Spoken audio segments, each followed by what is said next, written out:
The Flood, the Swans. May 1st to 4th. There was a terrible storm raging in the district north of Lake Malar, which lasted several days. The sky was a dull gray, the wind whistled, and the rain beat. Both people and animals knew that the spring could not be ushered in with anything short of this. Nevertheless, they thought it unbearable. After it had been raining for a whole day, the snowdrifts in the pine forest began to melt in earnest, and the spring brooks grew lively. All the pools on the farms, the standing water in the ditches, the water that oozed between the tufts in marshes and swamps, all were in motion and tried to find their way to creeks, that they might be borne along to the sea. The creeks rushed as fast as possible down to the rivers, and the rivers did their utmost to carry the water to Lake Malar. All the lakes and rivers in Upland and the mining districts quickly threw off their ice covers on one and the same day, so that the creeks filled with ice floes, which rose clear up to their banks. Swollen as they were, they emptied into Lake Malar, and it was not long before the lake had taken in as much water as it could well hold. Down by the outlet was a raging torrent. Nordstrom is a narrow channel, and it could not let out the water quickly enough. Besides, there was a strong easterly wind that lashed against the land, obstructing the stream when it tried to carry the fresh water into the East Sea.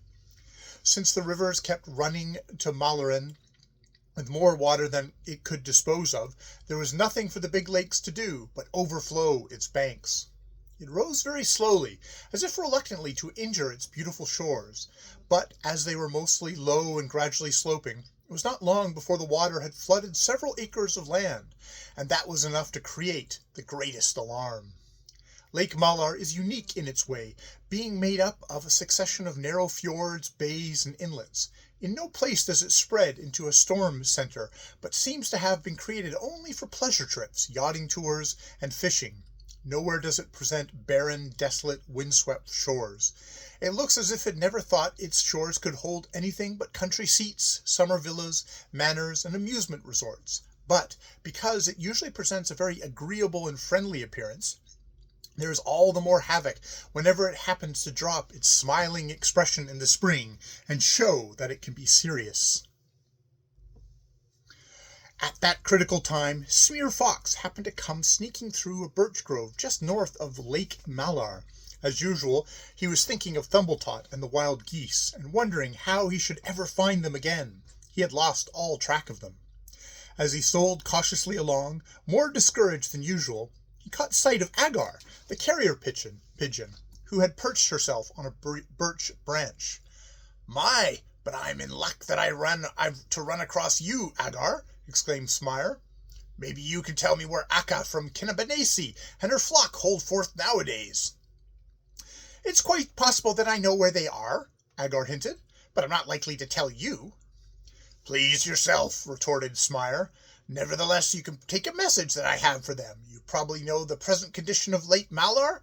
There's a great overflow down there, and all the swans who live in Heistal Bay are about to see their nests with all their eggs destroyed. Daylight, the Swan King, has heard of the midget who travels with the wild geese, and knows a remedy for every ill. He sent me to ask Akka if she will bring Thimbletot down to Heistal Bay." "I dare say I can convey your message," Agar replied, "but I can't understand how that little boy will be able to help the swans." "Nor do I," said Smire, "but he can do almost everything, it seems." "It's surprising to me that Daylight should send his message by a fox," Agar remarked.